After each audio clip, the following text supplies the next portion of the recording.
morning. My name is Marta Ysern. I belong to BarcelonaMedia. I would like to introduce the different participants of the media new venture roundtable. Just before doing it, a couple of words about BarcelonaMedia. It's a private innovation center and also in charge of the media cluster at the 22@ Innovation District here in Barcelona. Okay, let's welcome the participants. First, Mika Salmi, who is former president of Viacom. Could you please enter? Thank you. Second, we have Gianluca Ferrami, which is vice president of sales and marketing of BestTv. Third, we have Phil Sanderson, Managing Director of IDG Ventures. Welcome. Then we have Jim Hornthal, who's partner of CMEA Capital. Good morning. We have Irene Au, who's Vice President of User Experience and Design at Google. Hello. We have with us also Noah Doyle, who's Managing Director of JAVELIN Ventures. I will be the one. Hello, welcome. Jerome. And finally, Professor Jerome Engel, who's chairman of the competition and also professor at University of California, Berkeley, and will be the moderator of the session. Good morning. Good morning, Marta, and thank you so much. Welcome. Hello, everyone. You have already. I have a microphone. Thank you. It's a great day. We've heard from great entrepreneurs. You know, we're just the filler. You understand? This is really all about the pitches that happen, and we're here to, provide a little entertainment while the entrepreneurs are getting ready for the next set of pitches. And when my panel got together before this session, we were really asking ourselves, which of these entrepreneurs that are giving their pitches would be sitting on this panel next year and 2 years from now? Because media was once a very staid and stable business. Newspapers were stable enterprises, often family-owned. The movie studios, very stable enterprises with project financing, isolating the business risk, and distribution being tightly controlled through oligopolies. All that is now challenged. Newspapers are crumbling. Independent producers are creating films independent of the studios. And the internet has become the broadband distribution mechanism threatening the very essence of television. And the networks that were the heart of television and built a common society for all of us are now, their very essence and their very existence is threatened. And on our panel, we give new ways of approaching the use of broadcast media. So this very stable area is one of chaos. And chaos is change, and change is an entrepreneur's friend. So my qualified panel is going to take us into that world of chaos and how they're meeting those challenges. And what I'd like to do is have the panel introduce themselves. It's a moderator's prerogative, perhaps a bit lazy. But let's start with Noah Doyle on my immediate right. And Noah, if you just tell us about yourself, your organization for a moment, and how you came to be in this moment here. Sure thing. Noah Doyle. I am Managing Director at JAVELIN Venture Partners. We're an early-stage venture fund that plugs the gap between seed and Series A funding. And my background really is more one of starting companies. I co-founded a company called MyPoints that was the first internet loyalty program and set out to build a direct marketing platform that was highly personalized, targeted, and completely opt-in. That was in 1996, went public in 99 and sold to United Airlines in 2001, and subsequently did a number of other projects, including investing in and later joining Keyhole, which was acquired by Google and became Google Earth, joined the geo team at Google and spent several years They're working on essentially taking technology, what was a technology, and applying it to a media model. Thank you very much, Noah. Noah didn't tell us everything about himself. He kept some secrets. Noah used to be my student at the Haas School of Business. I claim secrets, Jerry. I claim no credit for his commercial success, but I always like to remind him that this was once a professor-student relationship. Irene, tell us about yourself, your organization, and how you came to be here. Well, I run the user experience team at Google. We are responsible for the user interface design and user research for all of Google's products and services worldwide. Prior to Google, I was at Yahoo, where I ran Yahoo's user experience team for 8 years.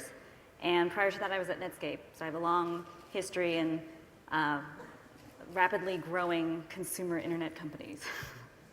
Thank you, Irene. And Irene brings a very special perspective. Our panel has essentially 3 types of individuals, broadly speaking. Some of them inhabit more than one type, for sure. But we have the entrepreneur type, we have the investor type, and we have sort of the media professional type. All of us being some aspect of those, maybe more than one. And Irene is we're really fortunate to have Irene on our group because of her focus on the user experience. And a lot of the innovations we're going to talk about today come right through the focus point of the user experience. Next, we have Jim Hornthal. Hey, Jerry. I guess I could say that I practice, promote, and profit from entrepreneurship. I'm a founder of a very early online travel company that after it evolved and emerged, eventually became Travelocity.com and was bought by Sabre.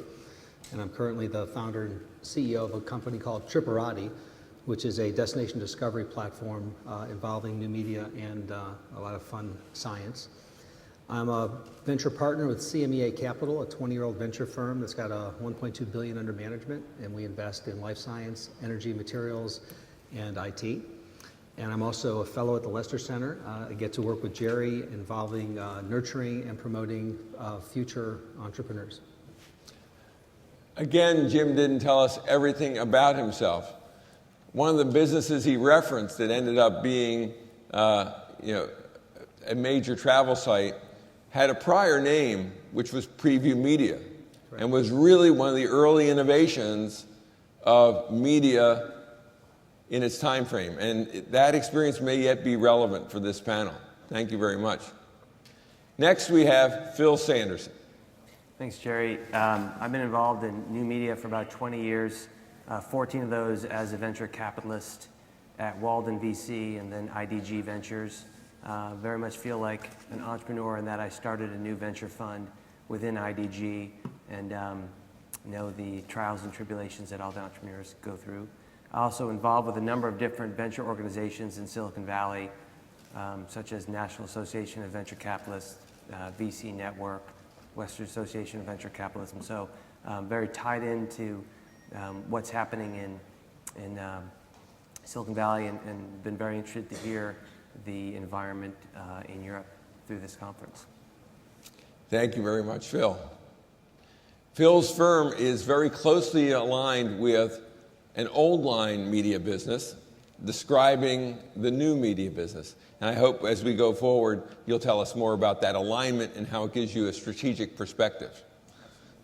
Next, we have Gianluca Ferremi. Do I have that correctly? Correct, Jerry. Please introduce yourself to us. So I'm Gianluca Ferremi, and I'm Vice President of Sales and Marketing for a technology company actually based here out of Barcelona, BestTv. And let's say I worked in the media business since the past 10 years, since the beginning of the millennium. And I covered a lot of position in the broadcast and in the internet space. 10 years I was leading the media and marketing and effort in the media space for some microsystems. And after a couple of years of consultancy by myself, again, touching all points of the value chain in the media space, I landed at BestTv, which is a platform that actually allows to say it in a marketing way, we slim down the dinosaurs of broadcasting into 800-pound gorillas that can mean a lot for this market. Thank you very much. And finally, but certainly not least, Mika Salmi. I consider myself a lifelong entrepreneur and a media person, media and tech person. In the media, I've worked in music, film, TV, and games, and all those in everything from the business capacity to creative capacity, where I've actually signed quite a few artists in all those categories. And my kind of tech entrepreneurship really got its start in 1995. I was a very early employee of Real Networks. I was also an early employee of Getty Images before I started my own company, which was called Atom Entertainment. And our brands were Atom Films, Shockwave, and Addicting Games, which was sold to Viacom in 2006, where I became the president of global digital media for Viacom for a few years. I left last year, and I have now been on the board of directors of numerous companies, and I do investing in a lot of startups. I work with a lot of startup companies globally.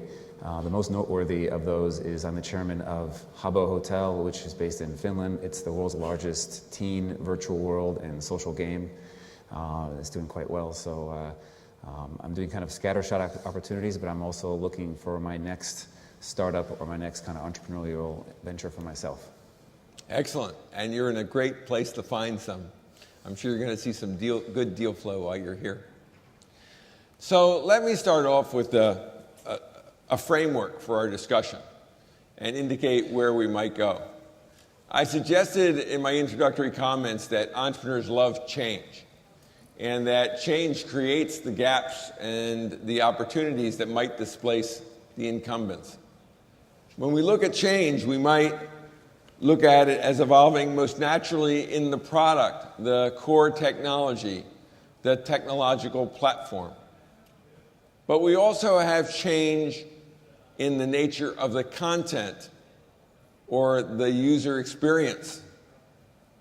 And lastly, or thirdly, not lastly, we have innovation in the business model. How do these changes get evolved and into an economic exchange between the user and the provider? I'm going to ask my panel to address these individually. Let's take them one at a time, and not all the panelists have to address every one, but I'm going to really open it up one platform at a time, and let's engage in those discussions. And then we'll look forward 5 years and say, well, if this is what's happening today, where is it going? So I'd like to start with the user experience, because that's the one that we can each relate to. Each of us today have looked at a device like this. This, you might think, is a telecommunications device. But we all know it's also a media device.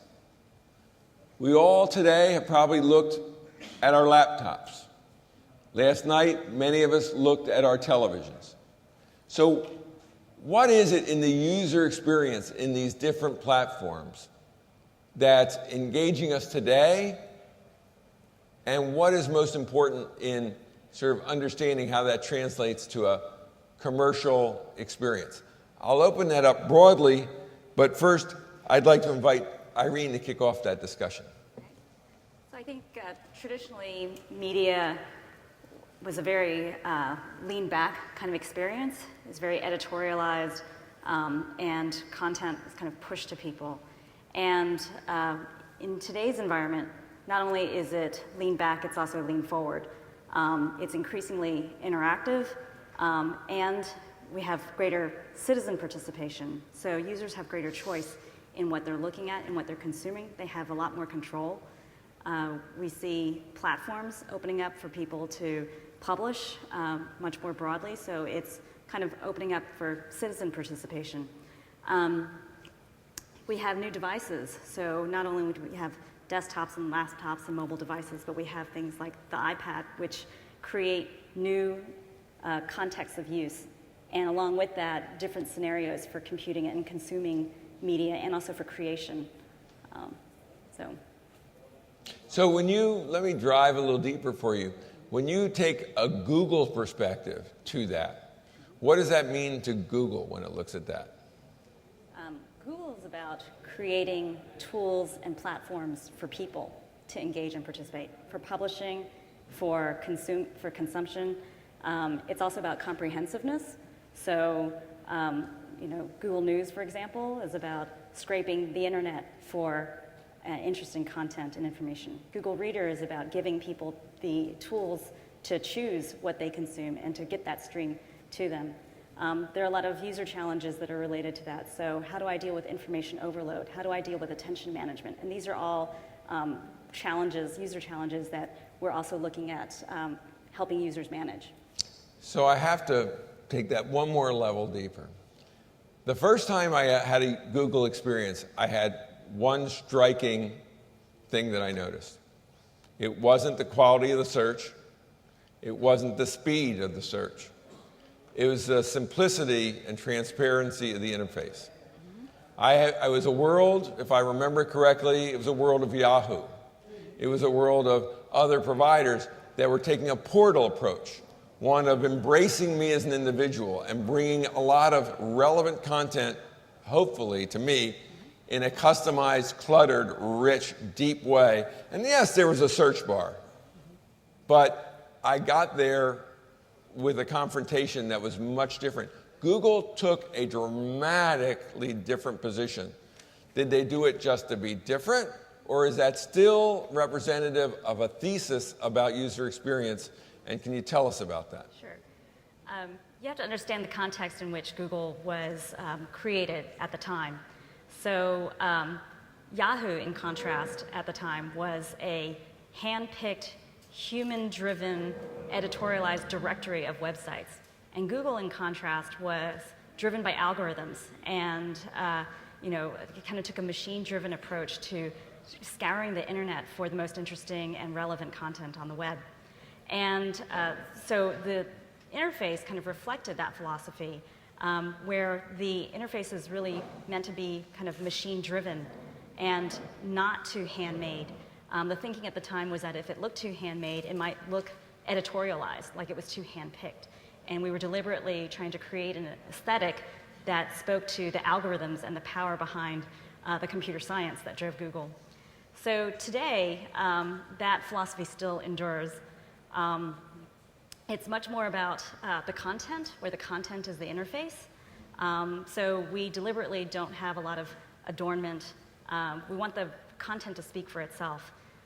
There are other values that kind of drive the philosophy behind Google's look and feel. So for instance, we understand that latency is core to creating great user experiences, that having minimal latency. So that also kind of drives some of the philosophy behind our look and feel. So we don't have a lot of adornment. You don't see a lot of gradients and fancy images and things like that. And the other part of it is that we're very open. We believe that good content can come from anywhere, and we want that to so that openness needs to be reflected in that. Google's technology kind of comes through not only the google.com site, but also through our APIs. And so if you're going to integrate something like Google Maps into your website, we need to have the most generic interface possible to kind of integrate seamlessly with third parties. Let the content speak for itself. I'd like to get other comments from the panel about user experience and the nature of content in the media process. Please, yes.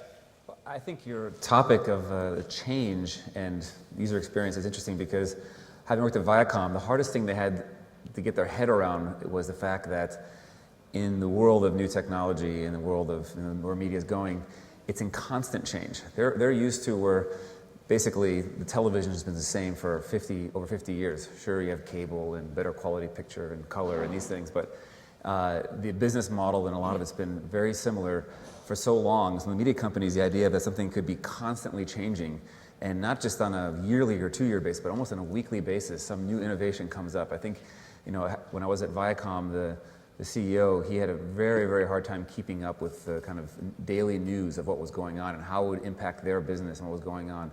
And the lesson for me from that was that, and I think Google's no less immune to it, that kind of nimble companies out there who take advantage of the constant change, understand the user interface and kind of the way the users reacting to things. There's just tremendous opportunities because these big companies have a hard time keeping up, and I think that that's where I think entrepreneurship really plays a huge role. And I think a lot of it starts with the user interface. Like, how do consumers really react to these new devices or their daily lives? I think that's absolutely changing all the time. It's amazing, how far we've come just in the last couple of years. And I think that's where, if you're an entrepreneur, you should be really thinking about things. And don't worry that, oh, well, Google might do it, or Apple is doing it or something. They'll be slow, and there's lots of room to innovate. And if all else fails, they'll buy you.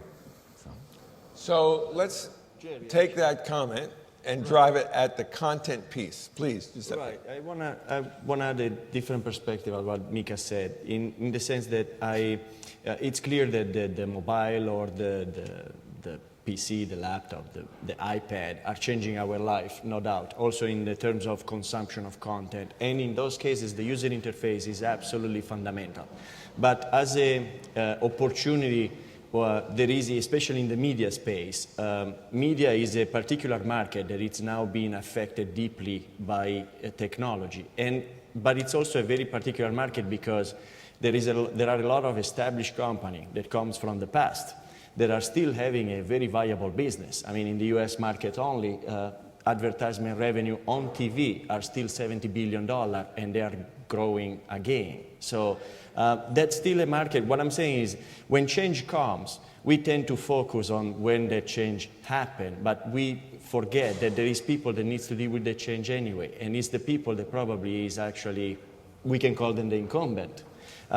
In the case of TV, it's the people that still sell content and send content on a TV set, where the user experience actually is, it's true, it's not changing since 60 years, but it's been proven year by year that people likes it and likes it more. In the sense, what is happening is, people is watching, it's statistic in the United States, but also valid in Europe.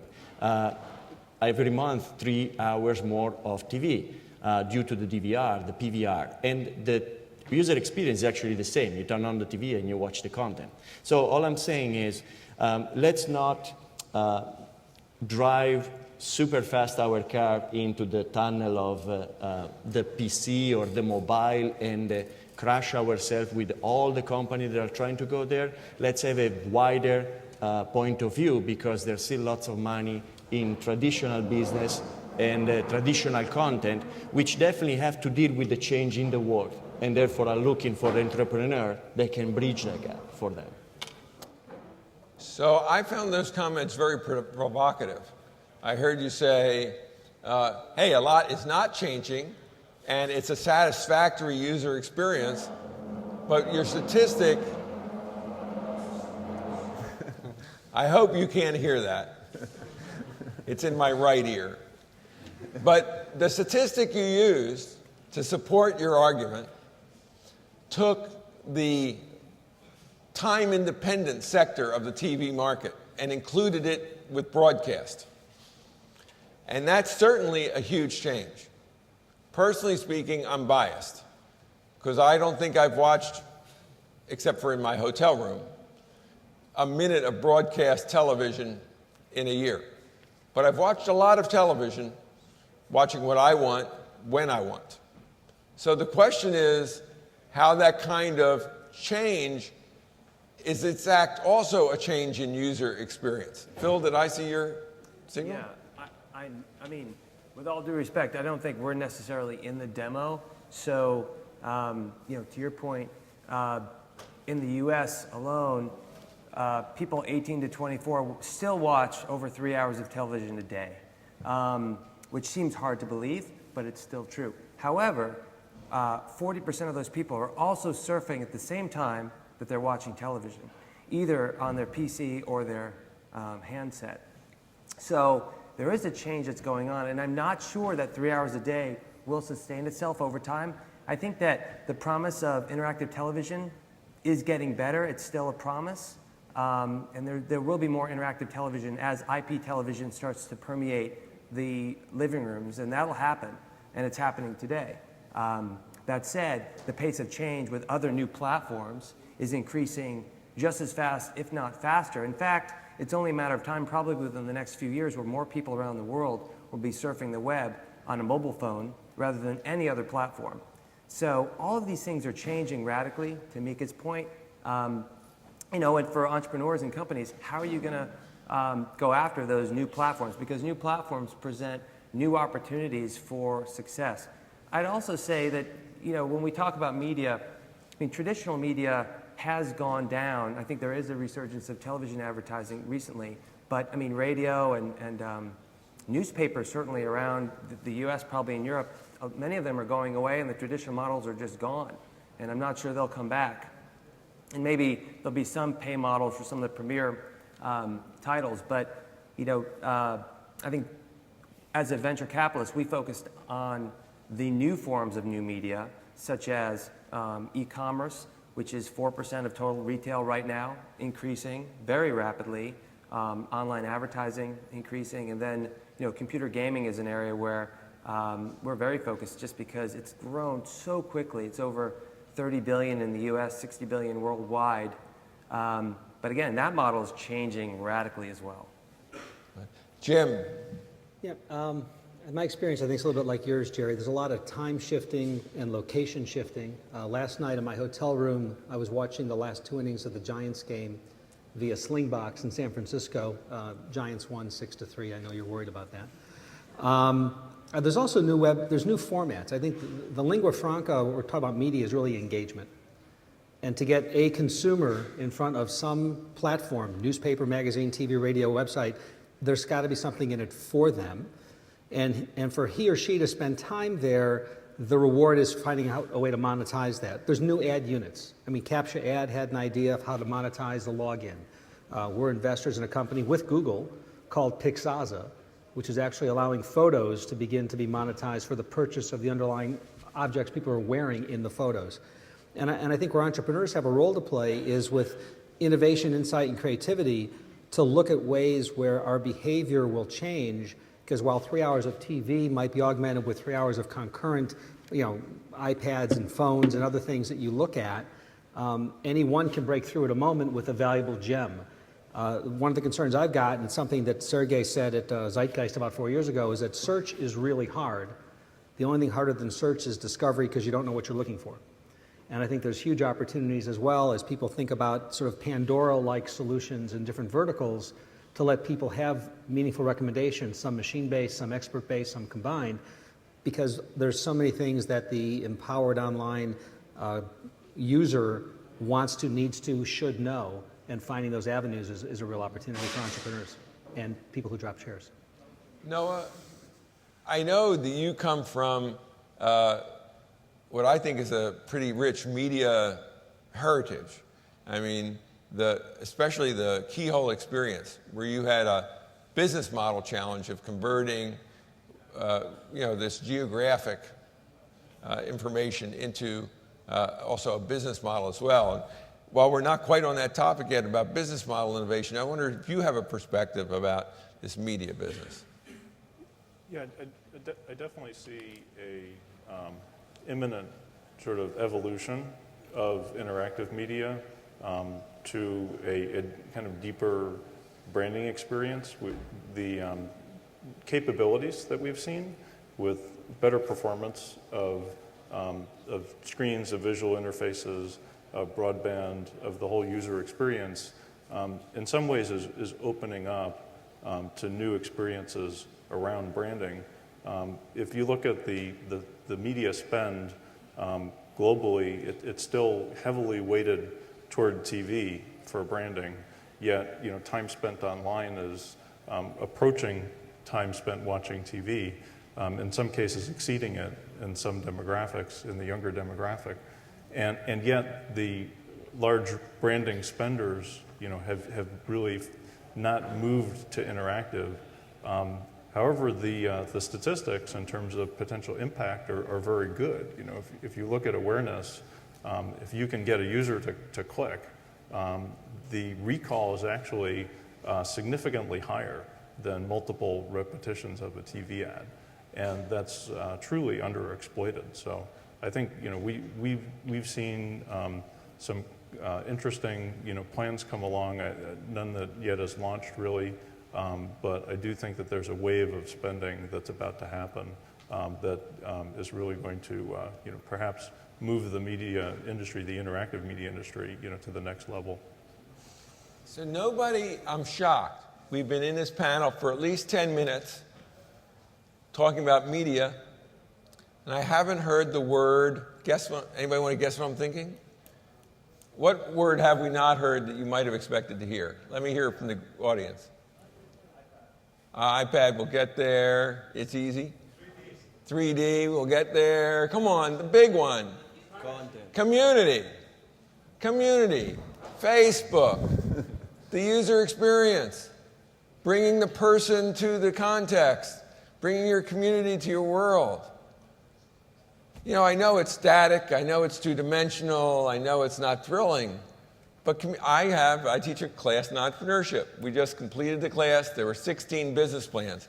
I could characterize 14 of those business plans, and these are the best and brightest students, all with 5 years of business experience, people who should know better. 14 of the 16 business plans, you could say, are simply community meets. Community meets buying shoes, community meets going to the bar, location-based community, whatever. Is community not a big deal? Did I miss it? What's your thought about this community process? Panel. Well, isn't it like a given now? I mean, why talk about it? It's a given. Community is part of everything, right? And Facebook has taken over. So I think it's like if you don't have Facebook Connect or in your product, then you're out of the game. So it just I feel like it's, if not Facebook, then some kind of community. You have to have people interacting with each other and with your product. So that's been for what, 6 months now? That's so blasé. It's like, oh, it's a given. More than that, quite a few. I don't know. Maybe I'm just so deep. I'm Mr. Silicon Valley. I'm so deep into it. I'm just like that's like. Let's talk about location then, Lex. Right. There's a lot of like things you're layering on top of the community. The community is, if you don't have community, you're forget about it. So tell me about location and community. Tell me about these contextual things and media. Jim, you have a comment? So 2 years ago, one of the innovations that Tripperati put out in the travel platform is as you tell the site what you like to do, it recommends where you might do it. And with Facebook Connect, it'll also pull in all your friends from either cities I've visited or where I've been that have been there. So in the context of thinking about going to St. Petersburg, Russia, you'd find your friend Jerry Engel had been there, you didn't know that, you might be able to ping him. So the tools have been out there for a couple of years now.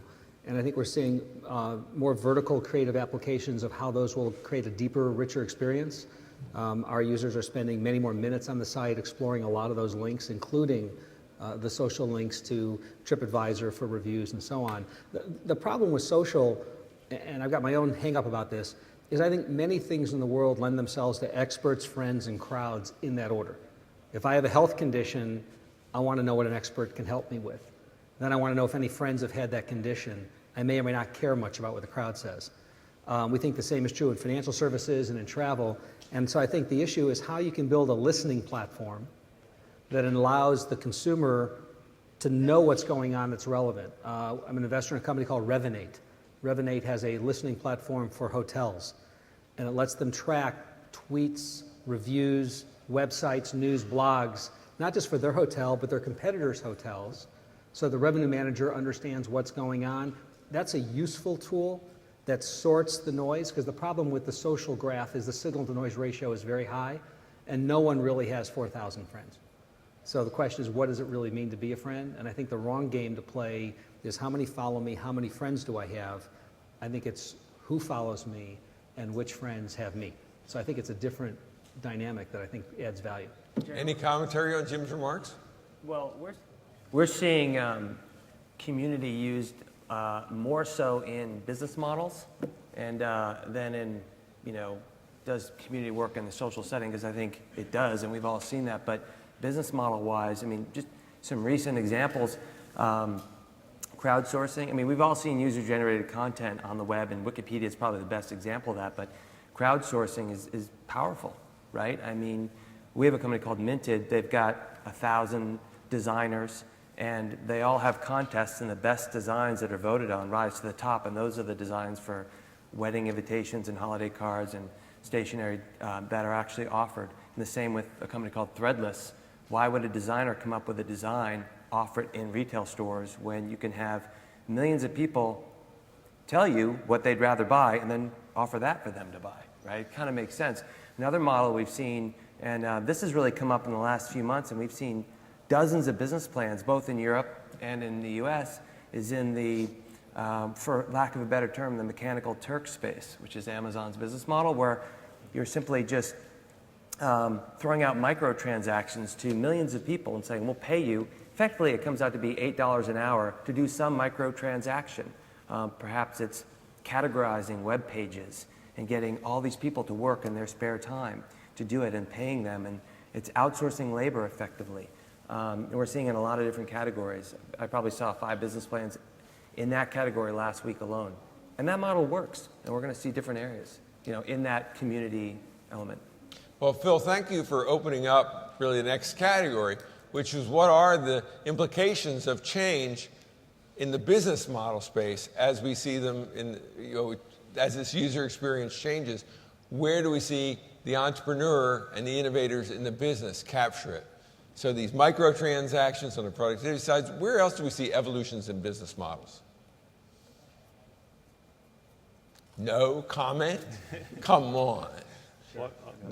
Go, no, Jim, hold it, hold it. I guess. Jim. hello? Noah spoke up. Okay, go ahead. Noah, right here. Okay. Yeah, I'll give an example. What we've seen, and I think a lot of the companies participating in this conference are going through this. There are often dual business models in the media world.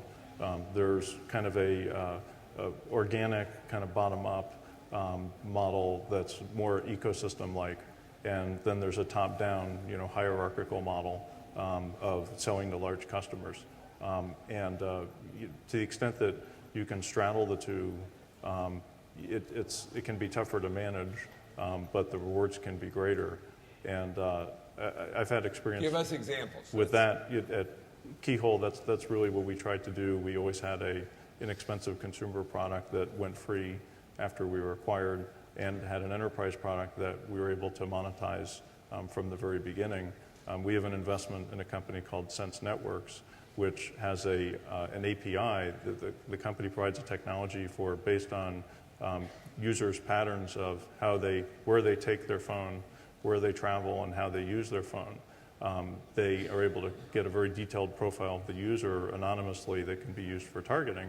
And they have an ecosystem play with a free API where individual app developers can provide location and pings out to Sense and get it in return a deep user profile and a kind of top-down model where they work directly with carriers in the core carriers' platforms to provide profile information for the carrier user bases. But it's the same fundamental core technology, just applied in 2 different directions. So a very deep thought of using multiple business models to create a richer, deeper population of data, and then letting that play out. Jim. Yeah, I guess 2 comments on business models. One is enabling versus disabling. For those who remember the dark days when AOL charged $2.95 an hour because they thought of themselves as a utility, when they went to $29.95 all you can eat, the world awoke. My fear is that AT&T, and I wrote a blog post on this, has it completely wrong by losing the unlimited data charge. I think what they're doing is they're putting a speed bump in innovation, and I hope they'll rethink that alternative model. The other is cost versus profit. I think my view of Groupon, which is a phenomenon, is that they've really changed media from a cost to a profit. So rather than buying an ad, they sell product and share in revenue. And I think the challenge for new models is to not become a cost item in your partner's P&L, because in bad times, costs get shrunk. But if you're a revenue partner, then you're part of the cost of goods. So in fact, if you talk to an infomercial producer and you ask them what's their budget for buying infomercials, the honest answer is infinite. They'll buy as much as they can make money on, and they'll stop. They don't go in with a fixed budget. So I think that the challenge as you look at new markets and opportunities from a media perspective is how do you align your interests on the profit side of a client versus on the cost side. And if you can figure out how to do that, you'll never run out of money. Gianluca. Yeah, I wanted to add to the last comment because it's we see the same trend. Let's say we are a business-to-business company, so and working on traditional content delivery, let's say there is no big change in business model except that maybe in Europe people started paying for the content they watch on TV, where 5 years ago maybe they weren't paying. So, but on the business-to-business part, like talking to our customers, we see a lot of traditional content company and distribution company. They are much more willing to include technology and even disruptive technology within their premises when there is a conversation about revenue share. So when let's say when the capital expenditure and the risk is shared to install the platform and try the advantages that the technology can bring within the premises, there is a lot of willingness to go for it and try new things. While a few years ago there was a total rejection of technology in those spaces, and there's still a lot of rejection when it's a high price, because still these traditional companies see technology as a big risk.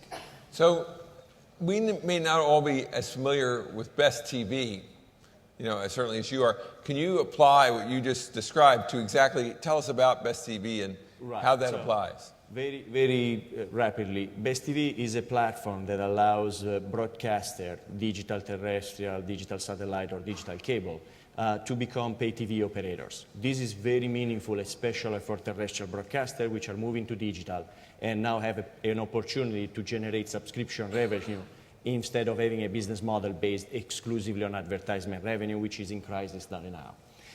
The change we see is that we started as a technology company licensing our technology for broadcasters to implement their pay TV platform. And we see that has been, let's say, has been more difficult than partnering with broadcasters in order to enable them to have a pay TV business and share the risk and share the revenue and the success of those, or let's say, of the platform and what the platform enables. So in that sense, we saw a big, let's say, it's much easier to sell in that way than trying to sell the technology into those companies. Thank you. So we've looked at change in business model. We've looked at change in the content. We haven't really talked about, now this is really dating myself. I'm holding up a phone. Jim, I'm going to abuse you here, if I may. So, this would have been okay to run a panel, 4 months ago and said, tell me about the impact of a change in a platform. And there would have been a double message. The message would have been the sophistication of small, right? And here is a real shocker. Sort of the sophistication of large. I know this is small relative to its functionality, but still, it's a huge, and I'm not a fan of Apple, so believe me, this is not an Apple ad. But this is a huge reversal on the obvious. Rather than smaller and lighter, it's like, no, let's give them something bigger. And they're going to love it. So let's just talk about platforms in general. We can address the iPad, but also business models and the issues of controlling the whole value chain with the store model, et cetera. How do we see these issues impacting the opportunities for entrepreneurs? Open to the panel. Phil, go for it. Yeah, so I think there are new forms of, well, talking about business models, digital distribution is a great shift for digitally downloading content, both in movies, and games. We've invested in companies that do digital distribution and actually have games that download to the iPad. I just downloaded a movie the other day. It took me about an hour to the iPad, but it looks great. So I think it's definitely a new medium and a great one. I think the issues you brought up are, Apple is a walled garden, similar to and they always have been, and they've really thrown their weight around. And I'm not sure if blocking out Adobe's Flash is the right thing for consumers in the long run. Walled garden, pardon me. Take that down a level to something I can understand. Yeah, I mean, you have to operate within the Apple ecosystem and play by their rules, work with their APIs. Walled garden, it's not an open internet approach. It's very much the opposite of that. And, I think the perfect example is that they said to Macromedia, we're not going to support Flash, and, you can't use it in our environment. I don't think that's right. Okay. I think most of Apple's platforms are open. XML5 is open, and there are issues they have with Flash. We can debate whether they're real or not, but there's 225,000 apps on the App Store. That would be open. The 30-pin interface is also not proprietary. People are developing hardware and peripherals. It's certainly not a chaotic ecosystem with n number of vendors trying to glue stuff together, but I actually think that Apple has had a history of failure in a closed architecture, and the recent renaissance from iPhone peripherals, iTunes Store, and so on is actually the opposite. I think people are misreading the Flash issue. I think it's two large companies fighting over domain expertise, and there's not a developer I know who can't program in XML5 and have everything they want on a Apple platform. Does anyone want to take that on? Go for it. Yes, please. I would say that it's more closed than it's been, though. In the past, if you were, let's say, a game developer or a developer in a business, and you could just make it for the web, and you could use your own store and everything else, that'd be great. But now you have to choose. I'll make it for Facebook, because now Facebook has their own commerce system set up. And so there's a Facebook I can create for Facebook, I can create for Apple, I can create for Android, Google. I mean, I think these are three fairly closed systems. You could argue that Google's probably the most open of them, but I actually think that Facebook and more, they're trying to extend throughout the whole web. They want to be the platform for all community activity on the web, so that becomes a platform in itself. So I do think as a developer, actually, you can do all three, but you can't, it's not interchangeable. You have to develop things separately for each one. It's the portal play all over again. I mean, if you go back to '97, it was the portal. And here we are in 2011, and we're confronting the same issue. This, can I control, how much can I control? Does it have to come through my pipe? And who is the person who controls it? It's amazing how fast it swung back, because literally just 2 years ago, everything was just all about, it was open, everything you read about open standards, open this, and suddenly it's like Facebook is putting up their kind of walls, and it's wild to watch right now. Jim, you want to give it another shot? It's really hard to sell into a fragmented market of millions of consumers. What Apple announced when Jobs gave his keynote is they've sent $1 billion of cash from the stores to the developers. So they've actually, and they share 70% of the revenue back to the developers. I think, no, but all the companies we look at are smart enough to do multiple platforms. There's a company here that has a product, a mother app, I think, that tries to take a developer and give them concurrent BlackBerry, Android, and iPhone solutions. And there's other folks out there doing a similar thing.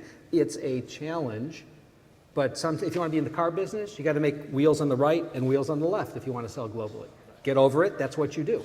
And I don't think that it's as big a speed bump as people are making it out to be. I think we've learned to work with it. And I'd rather conform to Apple as a developer and get the benefits of the store than have to find these people on my own and hope they find my app. Gianluca. Yeah, I think the challenge is that I think that we haven't yet figured out a way to monetize anything that is done in a completely open environment, while we know very well how to monetize in a closed environment. I think that I see Apple, and since I started at Sun in 1998, these were exactly the conversation we were having about Microsoft. Yes. Microsoft is a great business, had a great business model. It created a lot of wealth, not only for Microsoft, but for all the partners of Microsoft. But nobody would have said that Microsoft was an open company, right? You had to respect their rule, integrate with their API, and run on Windows if you wanted to do anything with them. I think that that's the challenge we are in. There is a transition. Historically, open is what, let's say, create a more electrifying environment. For entrepreneur, I think is the best because it's really open to innovation.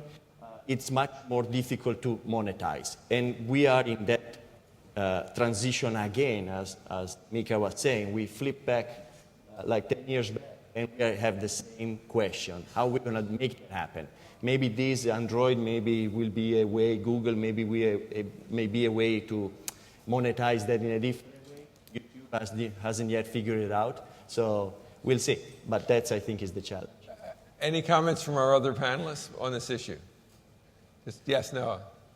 Yeah, I think what you're starting to see, I mean, is continuing pressure toward openness, and Android is helping in that regard.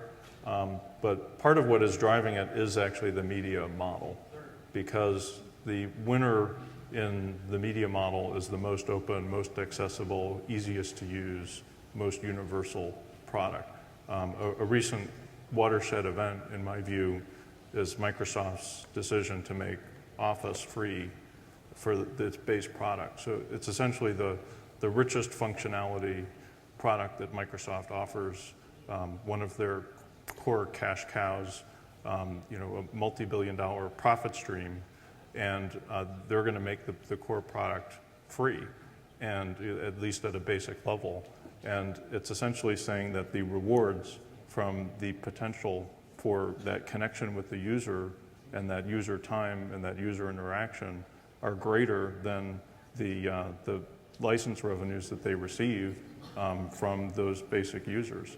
And I think it's an indication of the power of the media model to force competition for numbers of users, which has a trend toward openness. So we have openness to freemium, which would be the buzzword I'd use to try and characterize what Noah was suggesting. I want to try the next one. Microtransaction, community microtransaction. We just had the financing of a small game company that sold a minority interest for $150 million capital infusion.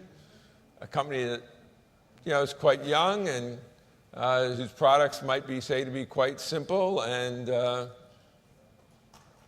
little game company. What does that mean? That's media. $150 million of growth capital for a little game company that sells you things that don't really exist for 3 cents. That sounds like a change to me. Does anybody want to tell me about where that's going? I'm talking about Zynga, if that's not here. Yeah, Phil. Well, I mean, gaming is, I mentioned it earlier, it's a rapidly changing market. I think in the social gaming and the MMO, multiplayer, massive multiplayer online gaming environment, it's changing. The model effectively is, in a freemium way, 3 to 5% of people end up paying something. The rest get it for free. But those people who pay end up paying anywhere from $10 to $50 a month. It's incredibly viable as a model because we're talking about huge volumes. There are companies like Nexon in Korea who have 300 million registered online gamers. BigPoint in Germany, 100 million registered online gamers. So when you're talking about massive volumes, you can get to hundreds of millions of revenue within these gaming environments. But what that means for traditional gaming companies is that they can't sell products anymore because anybody wants to pay, they're getting just as good as a product for free. Free works, and the freemium model has proven to work. It's really, it's been tough for big public companies like Electronic Arts and others in the social gaming worlds. That's really, we talked about communities online. That's really what's the only thing that's worked well, other than the online advertising within those environments. But gaming has been the #1 application. It's incredibly addictive. It's all walks of life.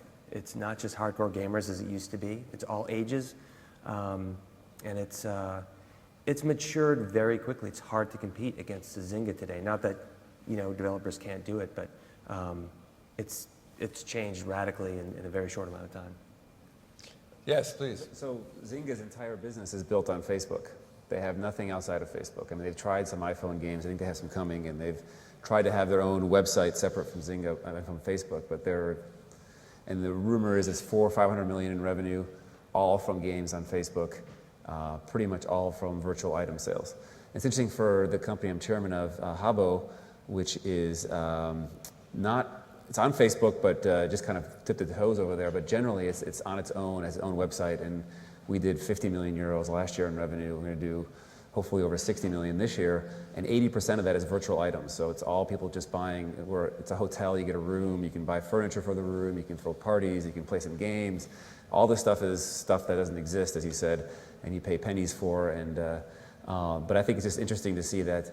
And Zynga had a big battle a few weeks back over whether they're going to stay on Facebook or whether they're going to break away because they were upset with Facebook's kind of terms for them to be playing games being played in there. But this is a massive business that, like you said, it's a new young company. I think didn't exist 18 months ago.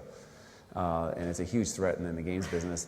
But it's also evolving. Zynga and all those companies that are now have games on Facebook, they're trying to figure out what's next, because Facebook kind of controls their destiny right now, so they're trying to figure out where they're going to go. So we can go back to the closed open discussion, but thank you for mentioning it. We only have a minute or two left in this panel, and I want to thank my panel before the close of it, just because this has been an exciting conversation for me. I've learned a lot, and I'm sure we all appreciate it. I want to come back to the panel, though, and ask them now. We have 60 seconds. We're going to do to you what we've been doing to the entrepreneurs all day. I'm not going to ask you for a pitch, but I'm going to ask you for a closing comment. If you want us to leave this panel with one provocative gift or thought, you want to impact us, I'm going to ask you to share that with us. Jim, I'm going to ask you to start. Sure. You talk about microtransactions, Jerry. There's a great story, 10 seconds, of micro-targeting. A lot of people in this room have probably Googled themselves to see what's about them. And a very creative copywriter in New York wanted an ad at an ad agency, found the names of the people who could possibly hire him, bought an ad on Google. So if anyone searched those names, which no one but them would ever do, and they would see an ad that said, if you're reading this, you should meet me.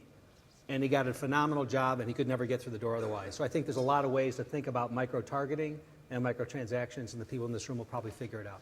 Great. Phil?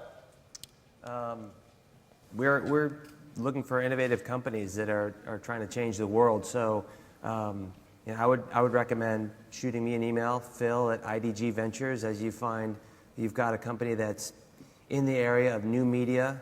As I talked about, computer gaming, e-commerce, new forms of online advertising, and we sort of referenced this before. One of our investors is IDG, and they're in 85 countries. It's the largest IT media company in the world, and all of our companies get the benefit of their distribution platform, their content, and we can be very helpful in helping you expand throughout the world. A pitch. Perfect. Thank you. Gianluca? Well, my last comment is simple. It's people pays for what they find value in. And if you give them what they want, when they want it, and it's easy for them to get it, for sure they're going to pay, and pay even much more than what we think we would pay for that. Perfect. Thank you so much. Mika? Well, this is an entrepreneurship and innovation conference, and so I want to encourage the entrepreneurs out there to keep going and do it. I know that being an entrepreneur is a roller coaster ride, where sometimes you have the highest high and the lowest low in the exact same day, and it's very, very difficult and looks like an uphill battle, but I believe that this is very important for the overall global community. Entrepreneurs are very important for it, and I just want everyone to, no matter how hard it seems, it's a great reward, and I think people should be entrepreneurs. Word of encouragement. Noah Doyle? Similarly, I'd encourage the entrepreneurial spirit. I think that this community in Spain and Europe, and of course from around the world, has a unique opportunity to build for global audiences. And if you look at the media industry to date in interactive, it's still largely dominated by developed markets, and there's enormous potential in developing markets. Where media is very structured and limited in its options. I think, I'd encourage everyone to think about their technology the most universal way it can be applied, and think about the global user, and the rewards are quite significant if you do that. Thank you, Noah. And Irene, you opened for us, so I'm inviting you to close. I think there's a huge opportunity for design innovation for entrepreneurs to create pattern-breaking user experiences that are really not only motivated by technological innovation or disruptive business models, but in the user experience. I think we're seeing a lot of interesting examples of that. Quora, for example, is a user experience innovation. Mint is another great example of design innovation that's been a very successful startup. The iPhone, the iPod themselves, building a new mobile phone. The iPhone was all about design. So I encourage entrepreneurs to think about the user experience and also design when coming up with new products and experiences. I think there's a huge opportunity there. Thank you, Irene. And please join with me in thanking our panel for for a fantastic job. Thank you, ladies and gentlemen.